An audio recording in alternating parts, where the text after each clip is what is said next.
When when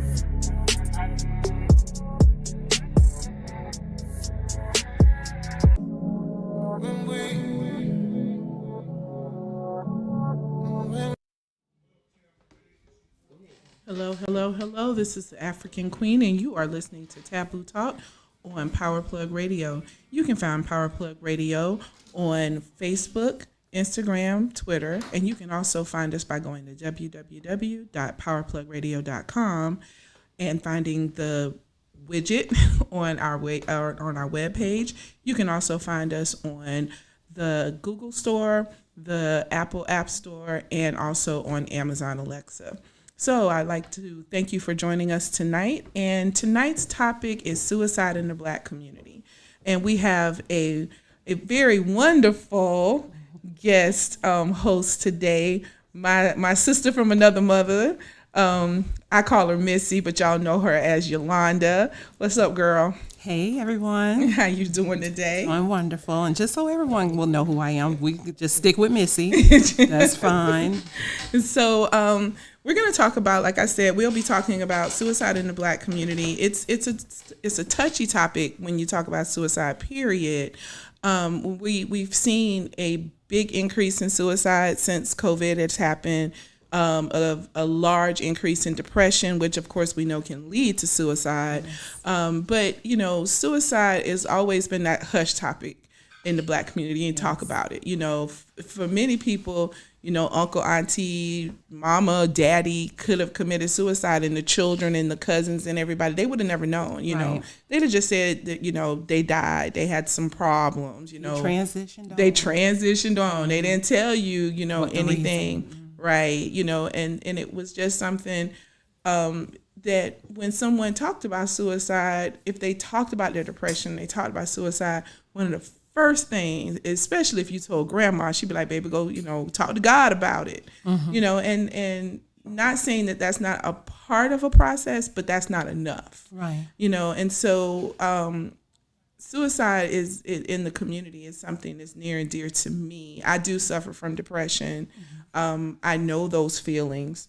And I want people to understand the importance of talking about it. It's no shame. Right, absolutely. None whatsoever. Some of the happiest people in the world have committed suicide. Look at Robin Williams. Always comes to mind. First one that comes to mind. That man was happy. He brought happiness to Joy to everyone's millions. yes, to millions, but he had this internal struggle that he had suffered with for years, and then it just got to the point that he no longer could take it. He had a loving wife, he had loving children, but it wasn't enough, So what I hope for us to start a conversation, because we know we cannot get through this topic in 1 hour, so this definitely will be a topic we will revisit. Yes, we will revisit. But let's get started. So let's start with, I'm gonna ask you a couple of questions for you. What was your first memory of even hearing about suicide and understanding what it meant? I would say my earliest memories would be an after-school special. And they didn't really show the person's act of committing suicide. I think it was more like we saw a closet, a child, and then a chair kicked over or a stool kicked over. Okay. And then the story from then on out and the rest of the movie was just kind of hushed. People weren't talking about it. They Right. didn't want to say the child was suffering from any type of mental illness, which I think is a good part of the conversation. Yes. Because it's treatable, to some degree. There's medications that can help some people. There's therapy, like you said, talking about it helps some people, and church as well, but it's not something you can pray away. You know, like you said, it's a part of the process. And so that was probably my earliest visual or memory of suicide existing. I think we learned a lot from those after school specials. They need to bring them back. Okay, I mean, and what's that? Schoolhouse Rock. It's Schoolhouse Rock. Okay, look, Schoolhouse Rock taught me, was the beginning of my education on how the government worked. And so, but and vowels, the vowels and consonant thing. But yeah, I mean, I do agree that it's crazy that we live in a time now that we are so free to talk about things. And we have that show, but it got a lot of criticism called 13 Reasons Why. This on Netflix. Mm-hmm. But a lot of people felt like it was glorifying suicide instead of being a show to help people understand suicide. And what was amazing to me, it was a lot of young people who felt that it was glorifying suicide. And so for them to say that, you were probably, I kind of listened a little bit more because, it's a show about young people. And if it had been people our age or older talking about, I wouldn't have paid. But for people in their 20s on down to say, I don't really care for this show because I feel like it's glorifying suicide. It was an eye opener for me. It would make me pay attention to the conversation too, because for them, that's representation of their generation. Yes. So it was good that they would speak up and give their opinion. So it got on Netflix? Yeah, it's still on there. I think it's like on season 3. And I've never really watched it, but I know it's set in high school. Mm-hmm. And someone committed suicide, and I guess the original show was giving the 13 reasons why this person did it. Mm-hmm. But a lot of people did feel like it was glorifying suicide. I mean, we're starting to hear more and more about people younger and younger committing suicide. I remember the young lady who went in Polk County, and she went to that construction site, and she jumped off of it was a rock mound. Well, it was in a rock mound place, but it was a piece of equipment that was like, 60 or 70 feet up. And it was, I don't know if it was something that held cement or something, but she climbed up there and she jumped, and her suicide was from bullying. Yes. And then the one that broke my heart was the young boy a few years ago, the young black boy. He was 11, and he sat down and he had dinner with his mom and went upstairs to do his homework. And when she went up to check on him, she found him hanging from the ceiling fan, and he was a young black boy.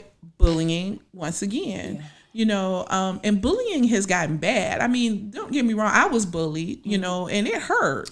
Well, but nowadays, yes, because it has a far-reaching audience because of social media. Yeah, exactly. And these kids are relentless. Yes.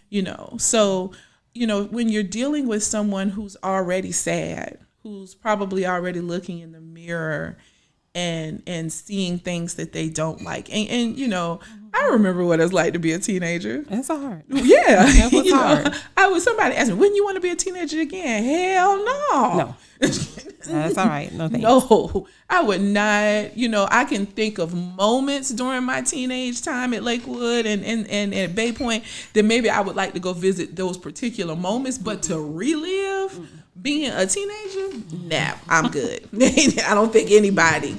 Okay, I'll keep it just the way it is. I don't think anybody would. And if they did say they want to go back, I'd be like, "Oh, we need to check you into a mental institution, baby. We need to have you checked." They're not living in reality. Not at all. I think my first memory of the topic of suicide was the same as yours, because those after school specials were deep.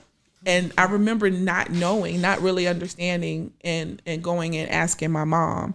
And the one thing I can always say about Gwendolyn is gonna tell you like it is. She don't keep nothing. She don't hold no punches. And I appreciate that, because she explained it to me so I could better understand. Because I didn't understand at that age Why would somebody want to just kill themselves? Why would you want to die? You know, at that point, I think like 5th grade, Maybe, I'm like, yes. life was good. You know, it was before all of the hormonal and the boys and the girls and it was I remember feeling sad once she explained it to me, and I had a better understanding of it. But I remember my first time feeling like I don't want to be here. And it was in high school. It was just, I felt, you know, now looking back on it, I can go, girl, you know, come on. It wasn't that bad back then. It seems trivial now. Right. But it was the whole world. It then. was everything. I felt like my life was over. I didn't want to get up out of bed. I didn't want to go to school. I was barely paying attention in class. And I just felt like I was getting in trouble, but you know, it was the things that the depression was doing that was making me get in trouble. So, but in my mind, it didn't work that way. It was just everybody was out to get me. And I just remember thinking, you know, well, maybe everybody would just be better off if I wasn't here. You know, and it was beyond the packing my bag and running away like a hobo, you know. But when we're young like that, we don't have techniques. We're not equipped to like breathe through the moment, know that it will pass. Right. Sometimes we feel like if we tell that one person, that's going to be the person that, you know, not catapulted, but sends it into a spiral, telling everying. Right. And you don't know who to trust. Right. You know, and the sad part is I know that being raised in a well, I wasn't raised in a Christian household, but I was raised by 2 Christian households because my mother's side of the family was Baptist and my dad's side of the family, of course, was AME. Yep. So we, you know, that wasn't a topic you could talk about. And it wasn't talked about in church either. So no. You weren't getting any information anywhere. The only time this is the part that's crazy to me. The only time they talked about it is when they said it was a sin. Right. That was it. Right. So to kind of fear you out of even investigating it any further. It's no, you just don't do it. It's a sin. But think about this, though. Think about that person who possibly was sitting in church that day. Having those thoughts relentlessly. And now all of a sudden they're being told what? They're a sinner. So here we are, one more thing being piled on top of the crap hill that they probably already feel. You know, you've always been, since I've known you, this happy person. You know, my mom. I get it from my mom. Yes, your mother. You know, she always greets you with a smile.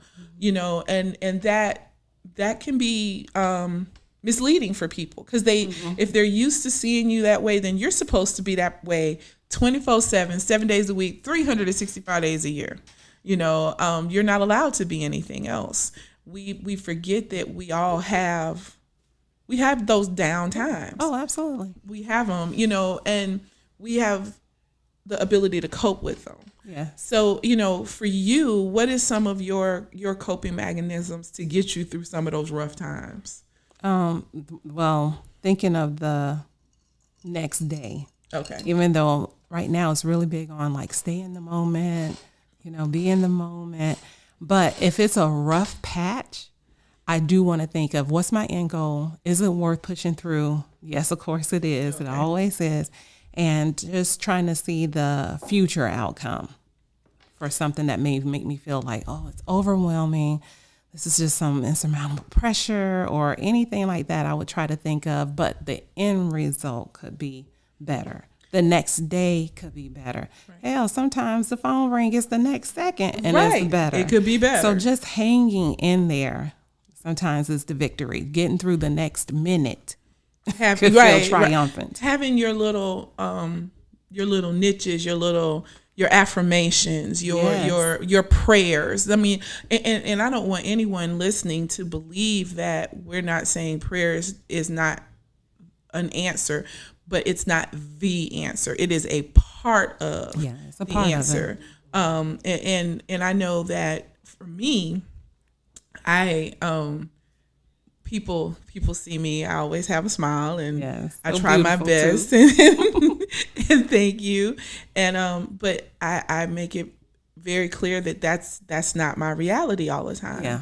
I do suffer from depression. I have had thoughts of suicide. I shared it a few years ago on the show when we were doing On the Beat St. Pete.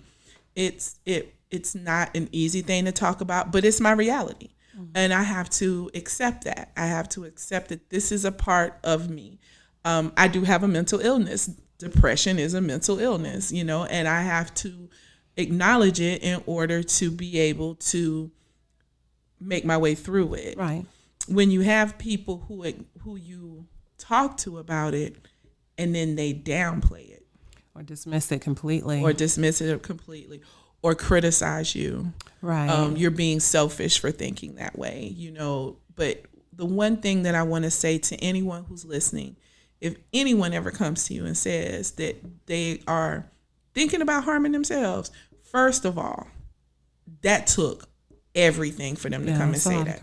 It does, because it's a struggle, and then you're adding to the negative feelings they already had. Right. And in their mind, in my mind, when it was happening, it was actually the most unselfish thing that I could do, because in my mind, I thought that I was causing problems and issues for everyone, and they would be better off if I wasn't here, because you can't see the good.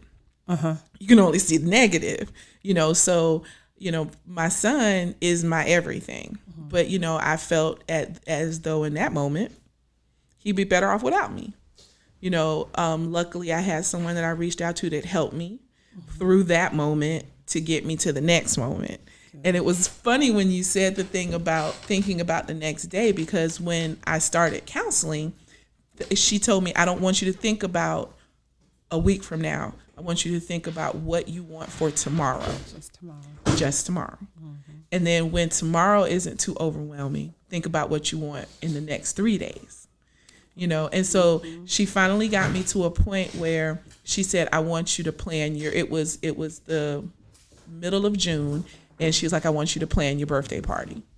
Okay. Right. And so I was like, because I had decided I didn't want to do it, but she said, no, because if you plan it, that means you want it. And if you want it, you're going to want to be there. So that's what I did. And we planned a birthday. It was the last time we were, before all of this, it was the last time we were able to do our big our big beach bash, and that helped me. It wasn't the overwhelming of sitting here and figuring out what I got to do with the rest of my life. No, I just needed to figure out what I was going to do for the next 24 hours. Yes. I was blessed enough to have a best friend who dropped everything when I called him. And he was there. He got me through that moment, and he got me through the rest of the day. And then he was there for me. He took me to my counseling session. He took me to my doctor's appointment. He didn't allow me to do anything by myself with the permission of his wife. He didn't allow me to do anything for myself for probably almost 2 weeks.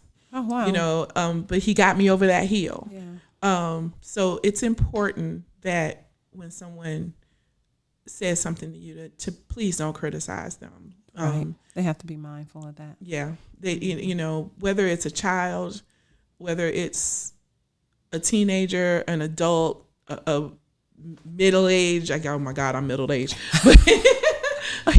Or even elders. And we made it. We did. I can't believe I just called myself middle-aged, but in elders, seniors do. Seniors do. They especially. They don't recognize the signs either, and the people around them don't either. And right now, when they're not being seen by a lot of people, yes, it's hard to diagnose. I can imagine. And think about someone who may have lost all of their friends and their husband, their spouse or whatever, and then all of a sudden, you think they living good because they, at Westminster Shores and they doing. That doesn't mean that they're okay. They've lost everything, Right. So one of the things that, and we talked about it a little bit, was church and suicide. It's a sin. It's a damnation. You're going straight to hell. Yeah, that was the phrase.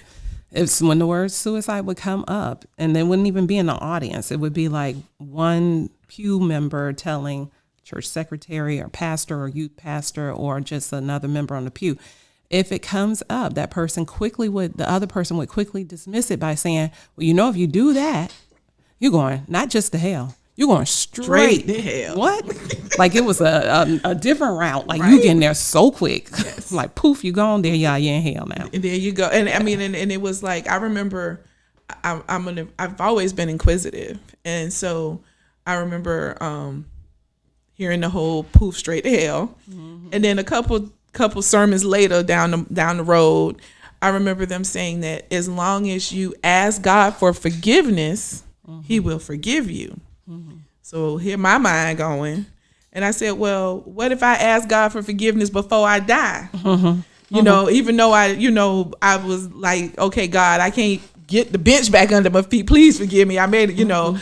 And I remember asking an assistant pastor that, and I got him. Because they just kind of looked at me because they didn't know how to answer. Listen, my childhood mind would go to this. I would hear of an attempt that failed. And I'm like, oh, that person probably prayed right before they, so now they don't have to go straight. Right? Right. So God popped the rope, Right. Something like that. But it's unfortunate because, when it comes to the Christian church, it's a big part of our community. Mm-hmm. It's not as big as it used to be. A lot of people are gravitating towards other religions. A large amount of Black folks are spiritual, right? But we still have a large amount of people who attend some form of Christian church. And the two things that always stand out to me is you going straight to hell if you commit suicide, and you going straight to hell if you're gay. Yeah. Yeah, those were the two. Those were the two. Straight to hell pathway. Okay, and you probably burning already, just don't know it. But, I remember thinking, but isn't the sin a sin? Right. So, whether I lie or I commit suicide, I'm not going to get punished. There's not different levels of hell. Or different levels of sin, one sin greater than the other. One thing they need to bring to it, if someone does want to talk to their church pastor, is they need to bring something other than we're going to pray it away. Yes, I agree. That similar to homosexuality. Yes. If that was revealed at church to a pastor, you can't pray it away. Like, come on, use some resources in reality. There is not a reason to still do like that mourner's bench and ostracize a person and tell everyone, and then all they do is moan and pray over a person. Mm-hmm. They need better resources at church. And I think that we're starting to see, you're hearing more and more pastors who they go to, I call it divinity church, but they end up, they go to school mm-hmm. to become a pastor or a reverend. But then you hear a lot of pastors now who are going to get their degrees in psychology. Oh, okay. Which is a good thing. I feel that there's nothing wrong with having Christian counseling. Now, if your pastor is a doctor and they're a psychologist mm-hmm. or a psychiatrist, that's even better. But I would hope that if a person was going to their church and their pastor was, I don't mean to be belittling only a pastor with no degree mm-hmm. behind it, that the pastor would then turn around and say, but I think you should still seek mm-hmm. additional counseling and additional support. Another big topic is the medicines that we take. Yes. Yes.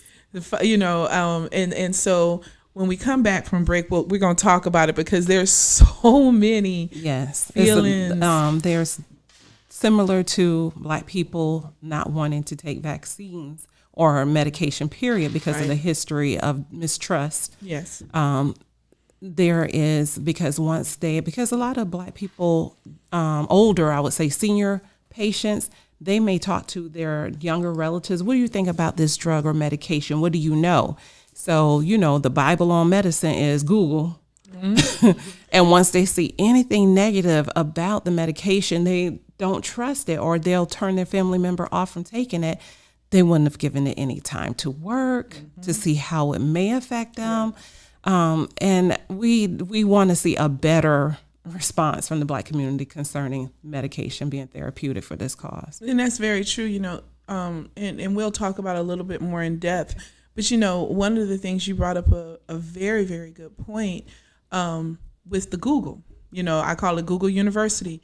The problem with Google University is people don't know how to do proper searches. Right. So if you're afraid of the medicine, you're gonna put like things like the dangers of. Right. And that's all you're going to get back. That's all you're going to get back. The negative effects of, and that's all you're going to get back. So unfortunately, people just put in certain words and they don't realize how much power those words have. And then you do have people who do those Google searches who are completely anti, medicine and say, take some, and I'm not making fun because I take natural stuff too, but they say, use some lavender oil, use some peppermint oil. Yes, I believe in those things, but I believe in those things in support of. Right. So we're going to go ahead and take a break really quick. And when we come back, we're going to finish this conversation. You're listening to Power Plug Radio, home of your throwback jams.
You're listening to Power Plug Radio. Home of your throwback jams. Hello, everybody. Welcome back. So we have my wonderful guest host, my sister from another mother, Missy. Hi. So we're talking about suicide, and where we left off was medication. So and Missy, you work in this field. I the first time I ever got put on any medication, I was in my early 20s, and it was Paxil. Oh, all right. And so I remember I didn't like being on it. Because you hear negative stuff. If only crazy people take that kind of medicine, and I called it my crazy pill. And so the guy who I was dating, he hated me. He hated it when I called it that. Yeah. But it was my coping mechanism, Yeah. But it was also honestly voicing how I really felt. I felt like I must be crazy if they're putting me on this medicine. And I know that a lot of people feel that way. My opinion has since changed about medication that helps you. I know that if it was not for my medication, I don't know if I'd be here, honestly. My medication does help me. It does make you feel different. You have to work your way through it. And I think that's like, you were saying how people are starting and they give it a day or two and then they off. You can't do that. No, you have stick to with it, work your way through your body getting adjusted to it. It helps me. It helps me make it through the day. I can tell when it's starting, like I'll call my doctor. I'll be like, it don't feel right. And she'll be like, okay, come on in. We got to talk about it. Okay. And it's a good thing. I really like my doctor. She's really good. She's my main doctor, just, my regular doctor. And, but so many people have that negative view, and I contribute that to several things. But the biggest thing that I contributed to is the media. Oh, yes. Movies, TV, think about it. When somebody, they popped a pill, you saw the lunatics in the asylums, and only those people got the medicine, and they always had to force them to take the medicine, right. And they would have them in straitjackets. The medications do come with people's stigma, yes, or preconceived what they get from media, like you're saying. I'm grateful that you did work through it and continue to stay on it. I think more people need to be encouraged even before they take it by their doctor or pharmacist to telling them, now this may need to be tweaked. And she did. She was very honest about that. Good. I was grateful for that because, and I agree with you because, if someone puts you on something and then it doesn't feel right and they didn't tell you, well, let me know. Right. Then you're going to think, okay, this isn't working, and then I'm going to get off of it. But sometimes getting off of it is worse than being on it because then your body goes through withdrawal and you plummet into this severe depression. And I know one of the medicines that my doctor put me on was Cymbalta. Okay. And I was afraid of Cymbalta because I had heard stories of people being on Cymbalta and committing suicide. But she explained to me the difference. She explained to me that for many of those people suffer from depression, but depression is debilitating. Right. And because of that, they never had the energy or the ability to go through with it. Right. But once they got on the Cymbalta, it gave them, the crazy thing was it made them feel better, but they weren't going to counseling. They weren't dealing with the suicidal thoughts. So now all of a sudden they feel better. They got energy. And guess what? They just follow through. Right. Yeah. It gave them a boldness, I guess you could say. Yes. Or maybe like you said, the follow through. Yeah. So tweaking, in case anybody didn't, doesn't know that phrase for medication, it would be to titrate up or titrate down. Okay. So if a pill strength was 1 milligram, maybe there's a 0.5 or a 1.5 or even a 2 milligram. So to help a patient to get where their internal chemical balance works better with the medication. And there's always an adjustment period. Yes. And you have to work your way through that adjustment period. I know that I just got switched. This is for my pain. I got switched over to Lyrica. Oh, yeah. and I'm sleepy as hell all the damn time, you know, because Some people it does, it just knocks them right oh out. my goodness, I feel like I'm in a cloud. But my doctor was very honest with me about that and said it's going to take your body about 3 to 4 weeks, and then you're going to be okay. You know, just work your way through it. So I've been working my way through it, and I know that I have to tweak it here and there, you know, like you said. But when it comes to the medicine for depression, the stigmas, I wish that the media would take more responsibility, because Right. those images that we see, I think that's one reason why the young people were so upset about 13 Reasons Why, because they felt it glorified it. So for a young person who may watch it, who all of a sudden sees it as a, you know, a cool thing to do, may attempt or succeed in doing it. I think that we need to have a much more honest representation of how it affects the person, but also I have to watch that, because they may have done a good job of showing representation of a person who committed suicide, because the person who may, you know, for lack of a better word, may feel crazy. It's not going to look like the Joker or be the man on the corner talking to himself. right, They're going to look like you and me. right. Robin So Williams. they may not have done, Right. they may not have done a bad job. Maybe it's just the person who is criticizing it the most, that particular movie or series, may have found fault because they might see themselves a little bit in the character. That's true. That person could look just as normal as them. Right, and that's the thing. This is, you know, depression is like people are suffering from so much depression and anxiety during COVID. Because it's compounded. It is, you know, by isolation. the lack of human touch, the lack of human just And the PTSD that comes with some things that happen over the summer too. right.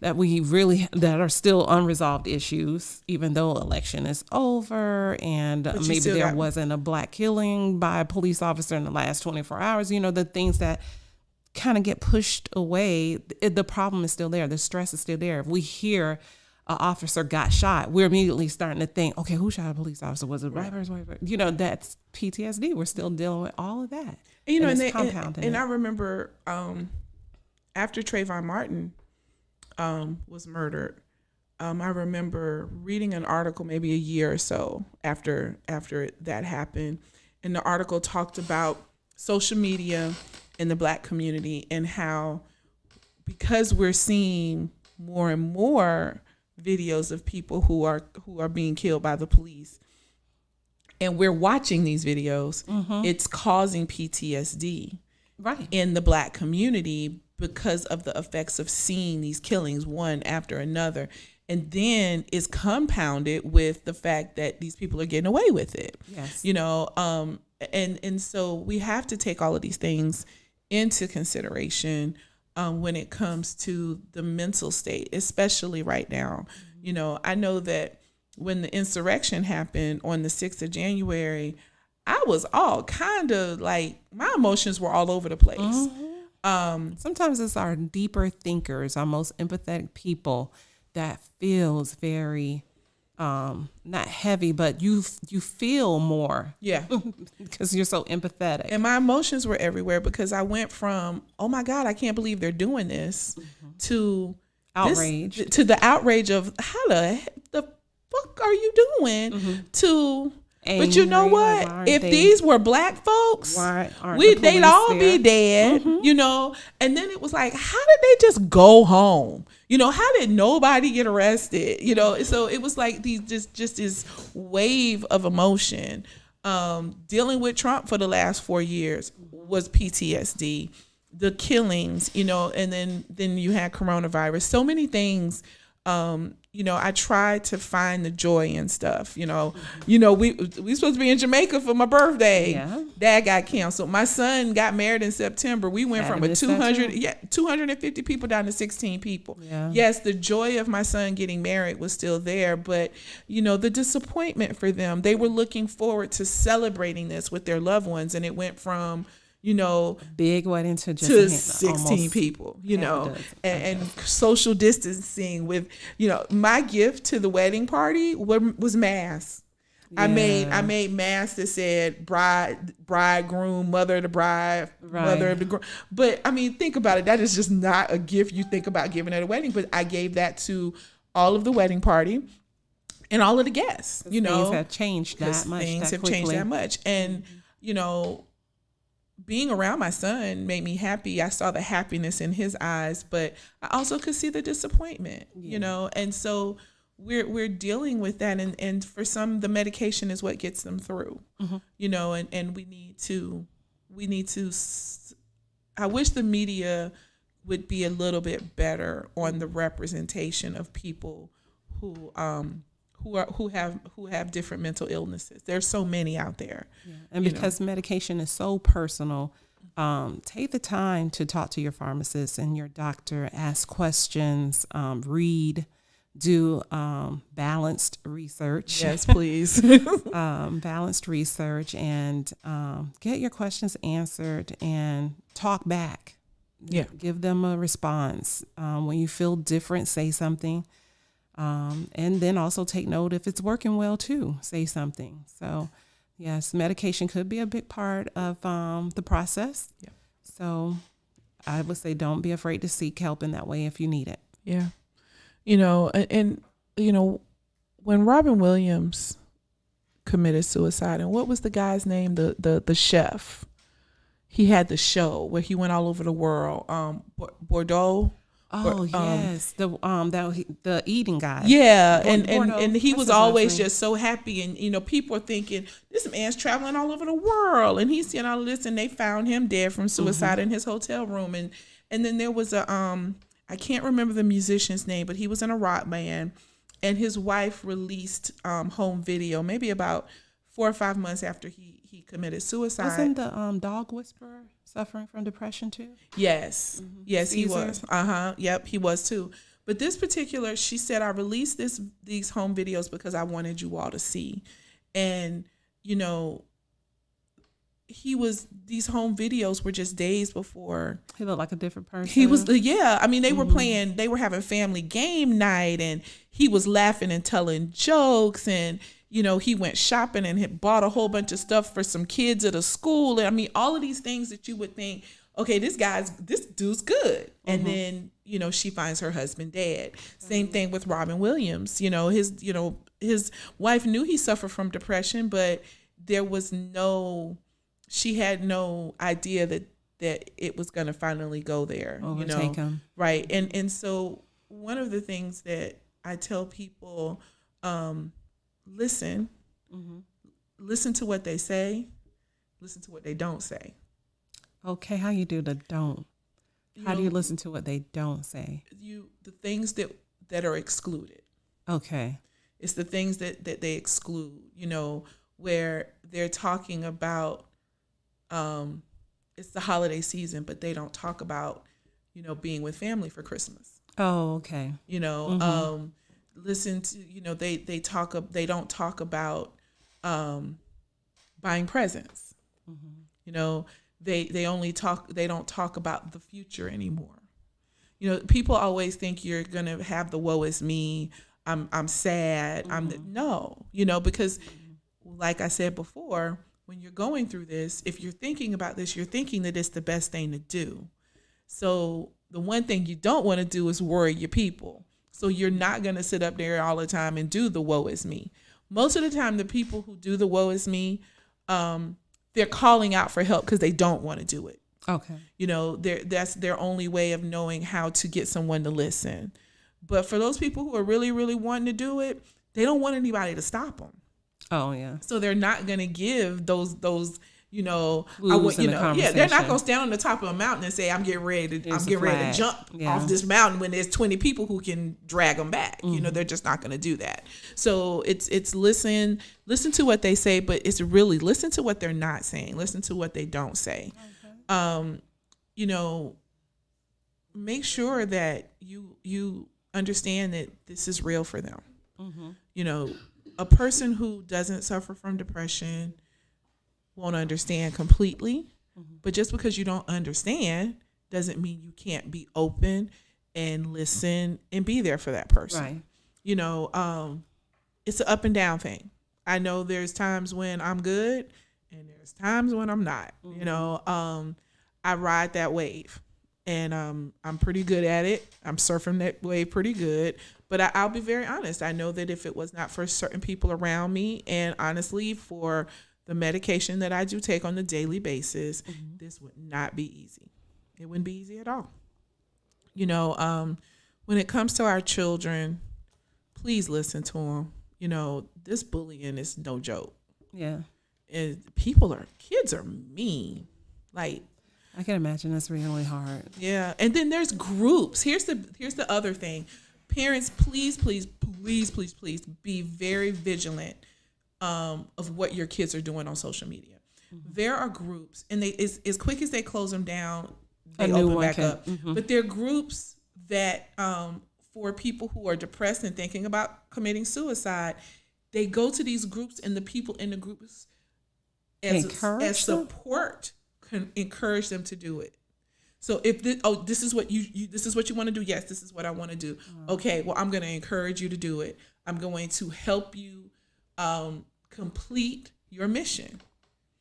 You can find them on Facebook, Instagram, almost any social media, and they're not mean about it. They're not calling them names and stuff like that. They're just is this something? Do you have a plan? I mean, it's like the total opposite. You know, where the doctor tells you plan for the next day. They're telling them, okay, what's your plan? That's your plan. Okay, well, let's figure out how we can do it. Well, when will your parents be home? Will you be home alone? Do you need to go someplace else? Well, I had a friend who did it, and they went over here. And in these people's minds, because honestly, these are also people who are thinking about doing it. They're just supporting each other. This is how they see it. That's so big that you would talk about that existing on social media. Excuse me, for young people in our community, because the internet is where a lot of people go and be bolder because of the anonymity of hiding behind your keyboard. And suicide is already something that in the Black community we see as Black people don't kill themselves. That's what white people do. That's a white thing. It's even bigger in the arena that you're speaking on, because they don't have to say, I'm a young Black guy thinking about committing myself. You know, so what else? Yeah. Is it, because this is my first time hearing that's existing like that.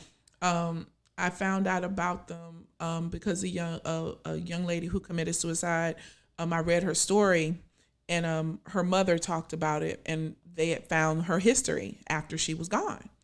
And they found, because she had become friends with these people, so it had left Instagram, and it became messages, you know, and you know, she wanted to bring these people up on charges because they literally helped her daughter plan her death, you know, and where they thought that it was a good thing because they were supporting someone who had made up their mind. You're not helping someone. It's not someone who made up their mind, because these people are ill. They're depressed, so they're not thinking clearly. No. You know, do we have a resource to the prevention line? And actually, before we go, I will give that number out. Because that's giving me chills. Yeah, you know, unfortunately with social media, there's so much at the fingertips of people. Yes. And it's very sad, but yeah, it's out there. So let me get this number for the suicide hotline, because we do want anyone who is thought about it. We want them to have that resource. So if you are, the National Suicide Prevention Lifeline is 1-800-273-8255. If you Google it, they also now have chat. So if you don't want to call, you can actually chat live with someone. They're open 24 hours a day. They will answer your call or your chat, and they will talk to you and help you get as much help as possible. So please, I'm going to give you that number once again, the National Suicide Prevention Lifeline, available 24 hours a day in both English and Spanish at 1-800-273-8255. 888-848-5855. So we're not nearly finished with this topic, but we're finished with our hour. So I hope that maybe you can come back. I'm hoping to bring some other people on so we can have a much larger conversation around this topic, and of course several others. So I want to say thank you very much, sister. Thank you for having me. Of course. And you are listening to Power Plug Radio and Taboo Talk every Tuesday from 8 to 9. Thank you, everybody, and we'll talk soon. You're listening to Power Plug Radio, home of your throwback jams.